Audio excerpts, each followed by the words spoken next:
Hey everyone, today we're hanging out at Halloween Horror Nights. We're going to check out some of the scare zones, check out some food, maybe run through a house or two. Unfortunately, I can't film in the houses because I'm not invited to media. Hopefully one day, if you guys keep subscribing like y'all, which is very, very grateful to us. But we are going to be heading over to Halloween Horror Nights and see what fun stuff we can find today. It's a little on the rainy side, but we'll see. But usually when it comes to rain and it comes to Halloween Horror Nights, a lot of the times the crowds are gone. So we'll see what we can get through and come hang out with us. You can see the famous Universal Studios Florida arches there and the medallion for Halloween Horror Nights 33. Looks like there's only 4 signs out for the IPs this year because there's technically only 4 IPs if you want to count Universal Monsters to be an IP or not. But Insidious, Quiet Place, and then on this side there's the Universal Monsters Eternal Bloodline and Ghostbusters Frozen Empire. 4 solid houses. Insidious is one of the most intense houses they have done in a long time here at Halloween Horror Nights. A Quiet Place is really, really cool. A lot of use of puppets of the Death Angels from the film. Ghostbusters is just always fun to walk through. It's not super scary, but the sets are amazing that they physically built the entire fire station inside the soundstage. And then Universal Monsters Eternal Bloodline, in my opinion, probably the weakest of the Universal Monster houses so far. It's not a bad house per se. There's not really a bad house this year, but out of the Universal Monster house that have been in the past, being in a new location, being in the new tent, being in the new area, it's just not what I thought it would be, but it's still a fun house. We'll see what other houses we can get into, see what else we can find. Like I said, it is a bit rainy today, so we'll see if the actors are out in the scare zones, and we'll check that out once we get inside and do Stay and Scream and get some food. Still haven't uncovered the tarps for Demon Queens yet. Usually right at 5 o'clock when the park closes down, they'll start removing the tarps and exposing all the bodies and all the gruesome stuff for Halloween Horror Nights. So also bring out the centerpiece here in the middle of the scare zone as well. Looks like since they closed the Universe store for the future spot of the Wicked merchandise and experience, they moved a lot of the Universe merchandise into the 5 and 10.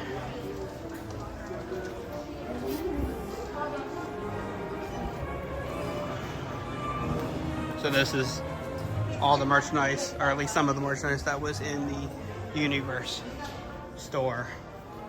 Pop figures, the ducks, Chucky stuff. There's still a little bit of Bourne Stuntacular merchandise, but a lot of it is just all the vintage Universe stuff. And then once later this year, actually beginning to middle of October, the old Universe store is going to be the Wicked experience and merchandise location for the new movie that's coming out in November. There's 2 sections for Stay and Scream this year. New York is one of them. You actually enter over by the Minions Cafe. That's where you check in for that one. And then the other one is new this year. It's over by I'll say Fear Factor stage, but it's, where Nightmare Fuel is. That's for Goblin's Feast and Eternal Bloodline Universal Monsters. And then for New York, it's Sweet's Revenge, Insidious, Quiet Place, and Ghostbusters. So those are the 2 locations. Central Park isn't going on this year, and the one over at Today Show they did a couple years ago is not going on this year. So we're going to try and head into Sweet's Revenge, check that out, and I'll be back on here with thoughts of the house when I get done with it. So we'll see you soon. Yeah.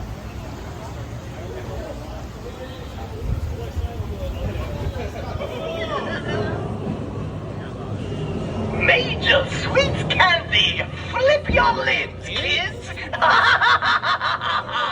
Come on, chaperones! You better get inside. Sweet's Revenge is a really good house. It's a lot of fun. A lot of guest activated triggers, and I just love the storyline of the whole house being a Major Sweets house based on the Scare Zone a few years ago.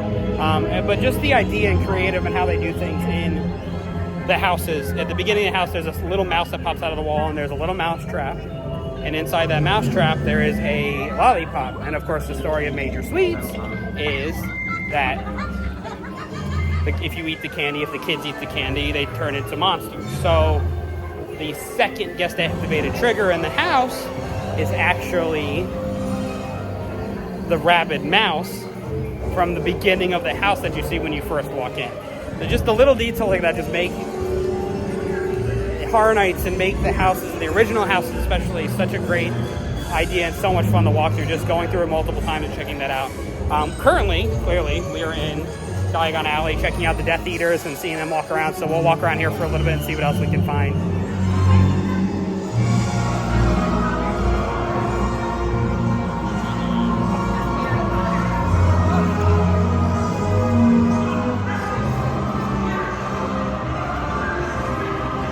Love the fact that the Death Eaters are in Diagon Alley.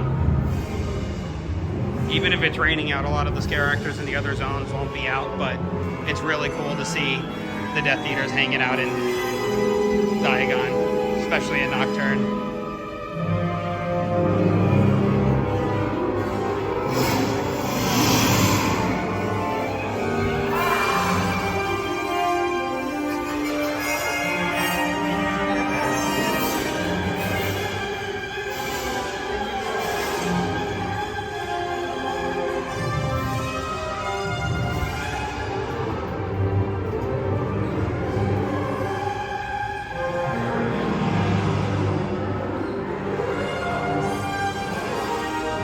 Unfortunately, a lot of the zones don't have actors out right now because of the weather. But we'll check back in a little bit and see if we can find a few of them walking around. I'm going to try and hit up a couple more houses over here. But so far, it's not terribly rainy. But some of the best nights to come to Horror Nights is on a rainy night, just because the wait time's usually pretty low and it keeps the crowds away for the bulk of it.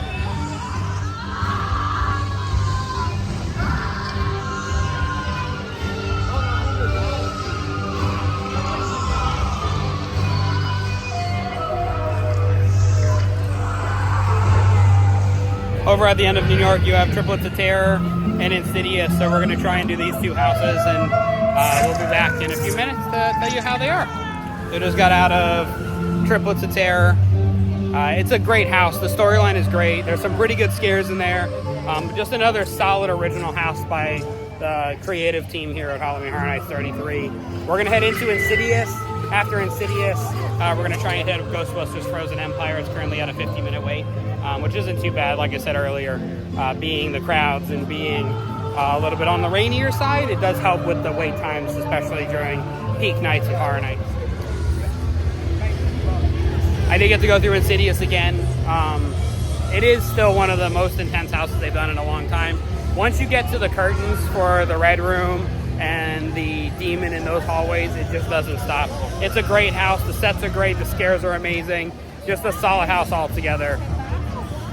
Ghostbusters Frozen Empire is really good. It's not as scary. It's probably the least scary house of the year. Obviously, it's all set up to be more visually stunning than anything. But multiple walkthroughs of the house, it never gets old. You can see new mini puffs everywhere. You get different scares, of course. So we're going to head over to the other houses up front, which is A Quiet Place and Monstros, the Monsters of Latin America.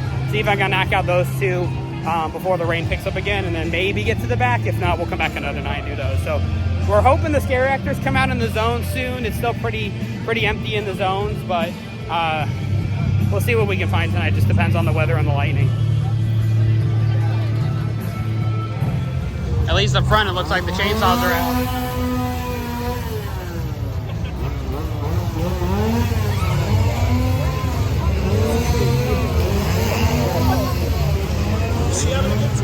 Well, it looks like over in Demon Queens, the scare actors are out, so let's take a walk through here and check out this zone.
scare zones and stuff. It just depends on the weather and the lightning in the area. So it looks like the lightning's far enough away to where the actors were able to come out. So we're gonna try and walk through most of the zones now and see if we can get videos of everybody. We're heading over to Central Park to see Swamp of the Undead.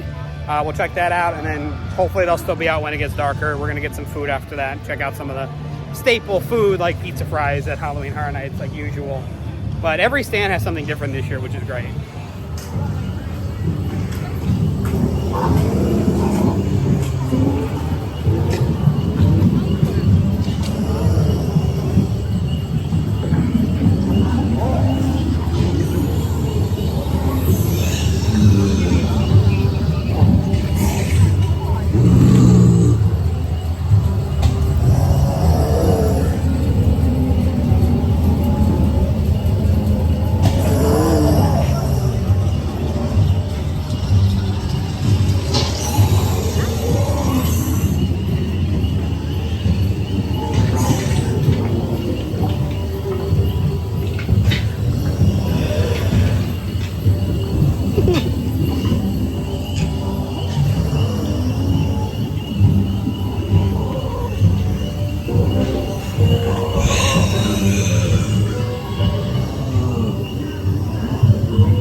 Took a break to come over and get some pizza fries, but we got through Quiet Place.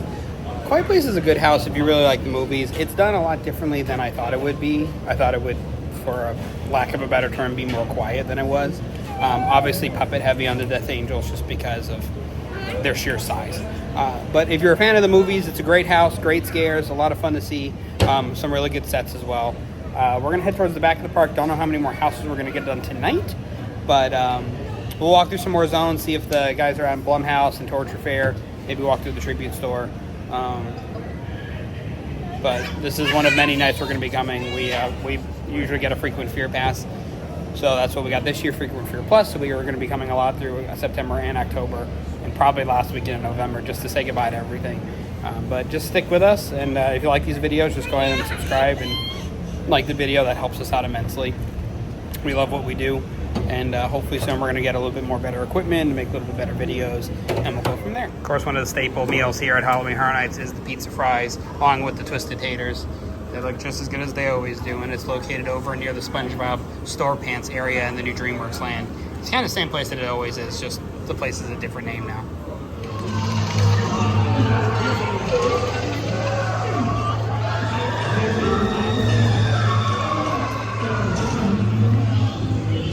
I love the details in Torture Fair. One of my favorite details is if you come over to this big wheel with the body on it, if you look really carefully, the crow has its eye.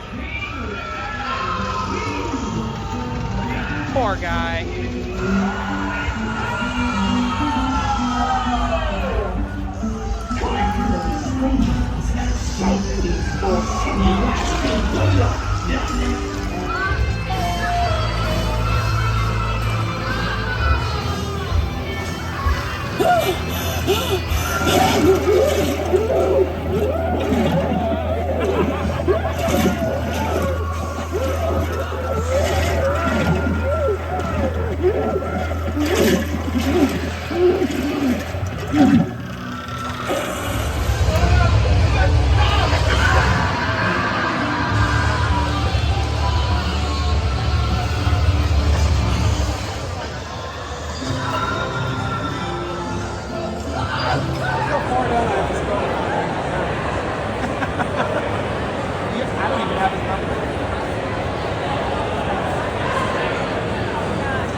Looks like the rain cleared up, so we're going to head through some zones at nighttime and check out some of the characters.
on the other end of the park now. We just kind of looped the park.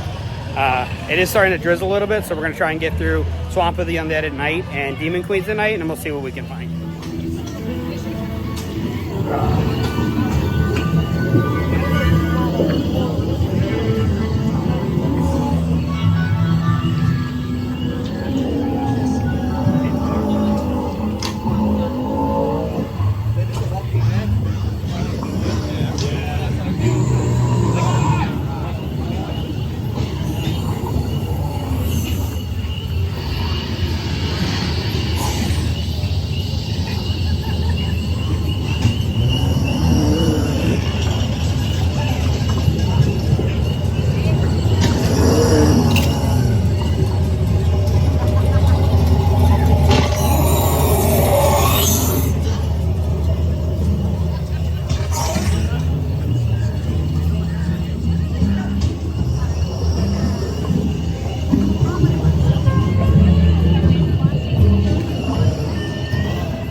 And as the lightning and the rain comes into Universal Orlando, we're going to say goodnight to Halloween Horror Nights for today.